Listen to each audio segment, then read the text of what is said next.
Okay, we've started.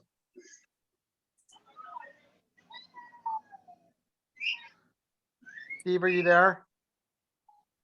No, he's not under the attendees, unfortunately.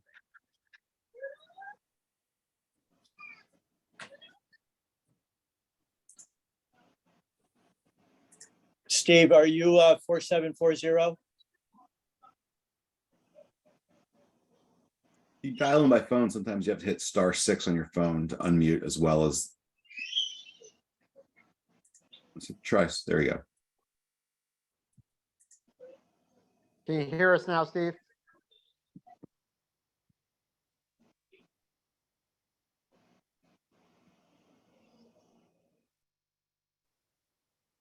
Hey, you guys copy me?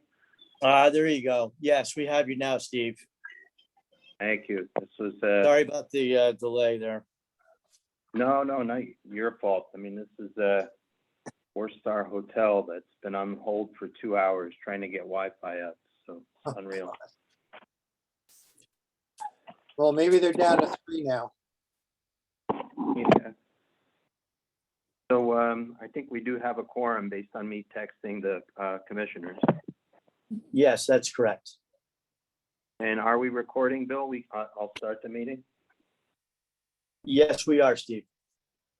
Thank you, sir. So I'd like to call to order this August 3rd, 2023 meeting of the Norwalk Shellfish Commission. And has attendance been taken? It has.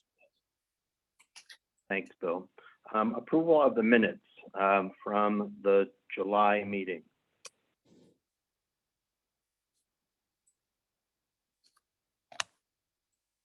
Any motions to approve? Motion to approve. Thank you, Commissioner Satch. Second? I second that. Thank you, sir. And all in favor? Aye. Aye. In opinion of the chair, the ayes have it, so that passes. Public comment. Do we have anyone on public comment tonight, Bill? One other person, correct, right now. If the attendee would like to comment in the meeting, please raise your hand electronically to be recognized by the moderator.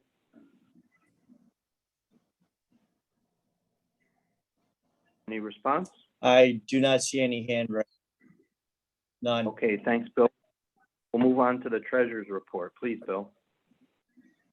Okay, there's currently $27,213.17. However, in progress is the 3,000 going from the Shellfish Commission to the Harbor Management Commission.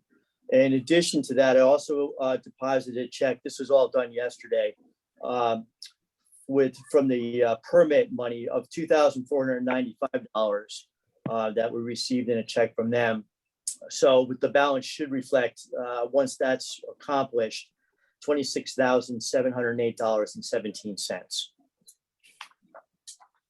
Thanks, Bill. Did we have a similar time frame for the permit deposit last year? I'm just wondering how we might be doing year to date. Yeah, well, I do have some numbers for you.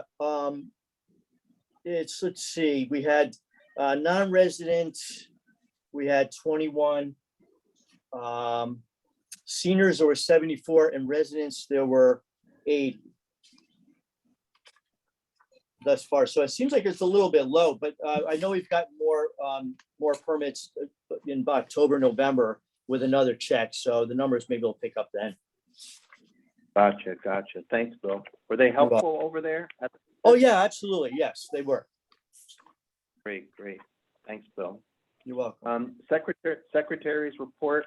I'd just like to indicate to the commission, as the chair and secretary, I sent an email to the DEP from the commissioner down to our local reviewer, just inquiring about their position regarding the proposed zoning changes with respect to the northern half of the marine commercial zone to be redesignated, I believe, as CD5W, and I inquired in terms of what that means in terms of the Connecticut Coastal Management Act of 1978 and the Norwalk's municipal coastal management program. I did not get a response. If I had a response, I'd report it here. I'll keep everyone posted next month in terms of how this develops. Committee reports, Department of Health. Bill. Sure. So for the month of July, we had a total rainfall of 7.38 inches. Last year at this time for the month, it was 3.52. We also had that drought going on, so that's a big difference this month than compared to last July. The average is 3.82 historically. There were 6 closures, all, let's see, July 3rd, 10th, 14th, 16th, 18th, and 25th, all due to rainfall. And there was no reported bypasses received. That's pretty impressive regarding the volume of rain that we received, that they didn't bypass once. Well, all those closures, they were only a little over an inch here and there. It wasn't like we got 3 inches of rain at any given time. So we did get a number of, significant rainfalls, but not where it necessarily caused an overflow, at least apparently anyway. Yeah, I think at least in terms of the rain gauge, I think the highest was like 1.53 in a 24-hour period, or at least Right. Okay. Yeah, it seems like the bypass is when you get, 2 or more, getting up around 3 or so, then you have those issues seem to be more prevalent. Gotcha. Thanks, Bill. Yeah. Wastewater treatment, I suppose there isn't anyone here for that. Mayor's Water Quality Committee, Chairman Schnierlein, are you there, sir? I am there. Thanks, Steve. We just had a meeting and there were several things that relate specifically to the Shellfish guys. The Department of Aquaculture, I had a chance encounter with 2 representatives from Department of Aquaculture at the beach the other day. And the first thing out of my mouth was, can you tell me how we stand with Vibrio? Because Vibrio has made the news here. And I don't know if you're local, Steve, or somewhere in the United States, but it made Channel 12 News, it made the newspaper, it made everything. And apparently the Department of Health issued a warning for Vibrio, but didn't get all the facts straight. And the people from aquaculture were a little upset because they made it sound initially like it was the shellfish that was causing the issue. And what it was there was a woman who had shellfish out of state in an out of state restaurant who became ill. It was Vibrio, but it wasn't our shellfish. And she apparently died. And there were 2 other people in the state that got Vibrio through the bacteria, through open wounds on their legs while they were wading in muddy water. And hence they ended up getting it. So they sent out a note. I can forward it to you. Jeff received a copy of it and forwarded it to me, and I'll pass it on to you so you get an idea of what went on. But it was a little bit of misinformation, and to protect the shellfish community, we've got to make sure that our guys know that the Department of Agriculture is aware that you guys are doing the best you can. And under old business, Diane put together a partial list of who to call. Dick found that the PFA test and PFOS test, comparing the least expensive with the most expensive test, the least expensive test did not test as high in content as the expensive test. So he's still going to draw comparisons because it's cheaper. And if there is a correlation and it's consistent, he may still use it just to have a barometer. There was considerable discussion on the potential zoning changes.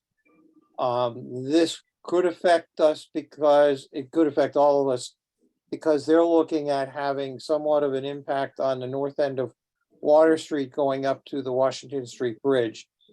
And that's where they still insist on putting high density housing in, still in a floodplain, and I just get my blood pressure up every time I start thinking about doing that type of thing. And there's still meetings on it. People should go and voice their opinion. But there's also other changes that they still want to make, such as converting single family zone to multiple family zones, and East Norwalk is fighting that. They have quite a campaign going on. And Diane wanted to know about the sewer violations, and that she wanted to invite the WPCA staff and the WPW council chair.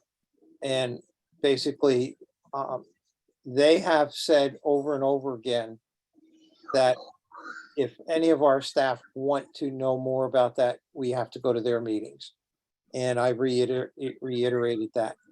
And the comment that she wanted on climate change, heat, and water quality, we'll save that for the next meeting. Any questions? Yes, please. So if I was following correctly, it looked like the etiology of the Vibrio infection was Vibrio vulnificus, which we've never had in Connecticut. We have had reports of Vibrio parahemolyticus. Was I following that right? That they were just way off on this? It depended on the source that you were listening to. In most of the sources, they did not even mention the species, just the genus name. And it was just Vibrio. And that's part of what caused some of the confusion. And the most recent thing is trying to get the public on board. And Channel 12, at about midnight last night, I caught what they put out. And it was a pretty decent clarification of what really happened. But not many people are up at 12 o'clock at night watching the news. So I don't know how many got to see it. I did not see it rerun today at any time. Okay, thanks. Yep. Bill has commented on permits already. The Norwalk Police Marine Unit, Sergeant Bisegli? How you doing, guys? Nothing really to report on our end. Everything's been pretty quiet from a shell fishing standpoint from what we've seen. Yeah, we're open right now, and that's really all I got. Since it always comes up after I'm done talking, the water temp is like 77, 78 degrees or so. Nice. So we'll count that as the advisory report as well. Thank you, Sergeant. Norwalk Harbor Manager. Steve, Yes, and a question for Sergeant. Has your department been contacted by Dr. Crosby at the aquarium? To my knowledge, no one has contacted me directly. Okay. And if they did contact any of the chiefs, they would have forwarded it to me, I would imagine. Okay, here's why I asked.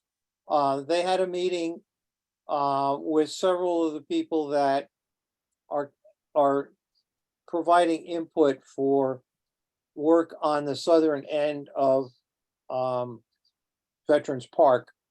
And before the whole meeting ended, because there's a chance they could put concrete structures in the mud off of that to help stabilize the bank, I highly recommended that they contact you guys, because it's still part of the harbor, and there are people that at high tide do come in and do fish in that area. So keep your ears open. You may want to provide input for what they want to do. For sure, I'll keep an ear out for that call, definitely. Thank you very much. Yep. Thanks, Steve. Thank you, sir. Thank you, Sarge. Advisory again was covered. Norwalk Harbor Management Commission, Chairman Kibbe and or Mr. Stedman, please. I don't know if Alan is on the call or not, Steve. I'm just on the phone. Yeah, I am too. He is not. Okay. Well, I guess Jeff, if you would, You please. don't mind me going on about this again. But first, with regard to the Vibrio matter that I don't quite understand, but as Joe mentioned, that same day that Joe talked with people from the Bureau of Aquaculture, later that day, Connecticut Sea Grant sent out a clarifying message, as Joe mentioned, but that was clearly the result of Joe's discussion with the Bureau of Aquaculture people. So he's, I have to say, is responsible for that clarifying, that information to allay the fears that this was originating in Connecticut. With respect to what the Harbor Commission is working on, we just talked about this at the Water Quality Committee meeting, so I hope it's not redundant to everyone. But one project is the Street End Public Access Study, which is being funded with a grant from the Connecticut Port Authority to look at public street ends in terms of potential opportunities for public access to the harbor. And also to look to see if there are encroachments, unpermitted encroachments into those right-of-ways. So the grant monies have been accepted, and the next step is to put out a request for proposals to engineering and design consultants who might be able to think about what's looking at these different street ends, what might be feasible to think about public access amenities. So that there's going to be a meeting next week to discuss getting that RFP out. The other project, of course, is the Eversource project. We've not heard anything back from DEEP as to the status of their review of the permit application. You know that the Harbor Commission's comments, which were supported by the Shellfish Commission, essentially, if the city is limited in the future with respect to what they can do at the dock, at the public dock, because of the location of the electric cables, and if it costs the city more money, Eversource has to be responsible, because essentially they're taking away city control over that property. So we'll see how that works out.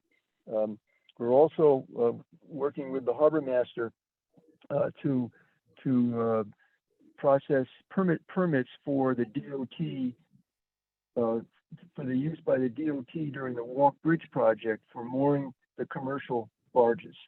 And one of the concerns or issues that you're certainly very aware of, and that it's your issue, is to protect the shellfish beds, especially around the mooring locations planned for the Green Sledge Light, which are surrounded by leased shellfish beds. So we're trying to develop a proper condition in the harbor master permit that would hold the permittee responsible for any damage to those beds that's the result of the use of those permitted moorings. So we're working on that now, and we're having discussions with the Bureau of Aquaculture. The other matter, you mentioned the work at the south part of Veterans Park, and that's for the purpose of, or I guess they're calling it resiliency planning, for increasing the resiliency of the park, the shoreline, to keep it from eroding. But we've also talked with the Bureau of Aquaculture about a pilot project for restoring or growing shellfish in the shallow area to the south. We don't have we'll have to work with the Commission and the Bureau of Aquaculture, but that's a priority project in that area for implementing the state's shellfish restoration plan. So anyway, that remains to be worked on. We don't have a grant, a source of money yet, and we don't have a scope of work. And then the big project, and Steve mentioned his request for information from DEEP. I say big project, maybe not from your perspective, but from the Harbor Commission's perspective, is the rezoning of the waterfront. So the proposed rezoning of the waterfront. And so what's been referred to the Harbor Commission and to DEEP right before the Commission's last meeting was a proposal to amend the Plan of Conservation and Development. And that amendment is very simple. It's to amend the POCD, which the plan is called, to implement the recommendations of this separate study, which is the waterfront industrial study. So it's a reference to another study, and it's to implement the recommendations in that separate study. And that's what they have to do before they can change the zoning, because the zoning has to be consistent with the plan of conservation and development. So the first step is to amend the POCD, and that's what the Harbor Commission and DEEP are now tasked or responsible for reviewing and commenting. We don't know when the hearing will be held on this yet, although it was referred to us with a reference to a 35-day review period. So that's what we're working on, and hopefully we'll get a better understanding of when the public hearing is scheduled.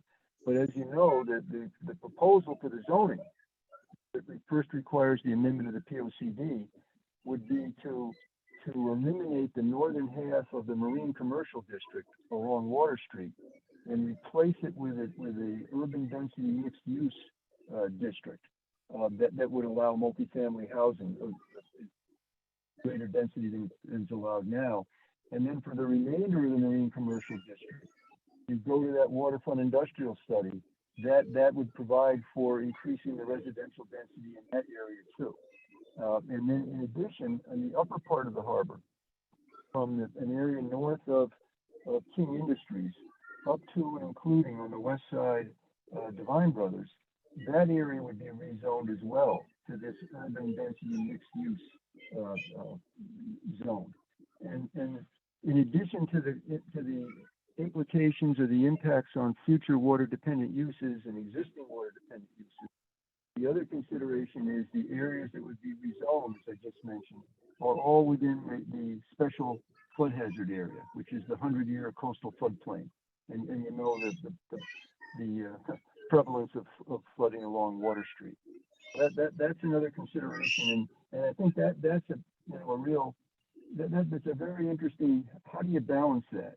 How do you balance what appear to be the city's goals for redevelopment with also the goals of increasing resiliency in an area that's being studied specifically because of the flood risk? So we have to deal with that and hopefully come up with a proper balance that is based on consideration of the public's health, safety, and welfare. And DEEP has to respond as well. So I know I'm talking a lot. If anybody has any questions, but this is a very complicated and important matter to give a lot of thought to, and that's what we're trying to do. Thank you, Steve. Oh, thank you, Jeff. Always great report. Good information on that. The committee reports have finished. May I please have a motion to accept them as presented? Motion to accept. Thank you, Commissioner Sachinelli. A second, please. Second. Okay, and all in favor? Aye. Aye. Aye. So unanimous. Don't have anything under old business, and that we didn't have anything new come in over the transom in the last month, unless someone else has new business. Commissioners or other than commissioners, anything? I just thought on the Vibrio thing, I think it'd be worthwhile to kind of follow up with Connecticut 12 or whomever to really understand. I know I got several calls of people expressing concern, wanting to know what was going on, and I didn't really quite have an answer for them. I've forwarded to the commissioners the new 12 report. If somebody has an idea of how to take that on, that would be great. Okay, so we should comment to the article, perhaps? I don't know. I'm not close enough to, I mean, it was pretty vague in what they said. But it was scary to some people, and they gave no geographic location other than Connecticut, and that 3 people got it, 2 people all 3 were hospitalized and 1 died. So there's clearly some alarm out there and it was, just talking about even just walking in the water with an open wound. So, it probably would behoove Connecticut 12 to be a little bit more, I don't know, to have some sort of clarification out there as to what they're really saying. At the same time, that might cause even more alarm, but the last thing standing, and it's still on their Instagram page, is, this report. Very interesting. So Yeah, I I'm was just not looking. the most knowledgeable on the subject, but what you can do is reach out to the reporter directly and say, this is for background information, not for the record, and basically share the knowledge with the reporter without having being quoted or attributed to you. If you want to just give them, they probably don't understand the details like the commission does. So that might be one angle, is just to say, hey, so the article would love to have a call and give you some background information, not for the record, not for attribution. That's a good idea. Steve, what, does it matter what the species is? You mentioned two. Oh, yeah, for sure. I mean, Is I'm not one, is aware. one of- worse than the other, or? Yes. Yes, for sure. Yep. I can tell that they certainly didn't have the biology teacher that I did on the call. I mean, look, I think Thank it's a clickbaity topic. Obviously, that's why they went with it. But I'm sure you could probably get them to write a follow up, because it is, I think, interesting and pertinent to the local Norwalk community. Yeah, so I'll take a look once I get some Wi-Fi back. Anything else? Just like to finish the meeting by sending out a thank you to Harbor Master Lavallo. I mentioned this during the Harbor Management Commission meeting, but I'd like to mention it in our meeting as well. So Harbor Master Lavallo was able to prevent some minor poaching of oysters in a restricted zone in Vets Park. And he was able to handle that quite well with some education, such that these individuals went and bought permits and then could shellfish safely elsewhere on open beds. So kudos to our great local harbor master. Thanks, Bruce. So that's all I have. As the old song goes, see you in September. Eat Norwalk shellfish, and we'll see everybody then. Thanks for helping me Thank with you. the IT problems tonight, guys. Motion to Thank adjourn? you, everyone. Thank you. Motion to adjourn. Thanks, Nick. Second. Second. Thank you. And all in favor?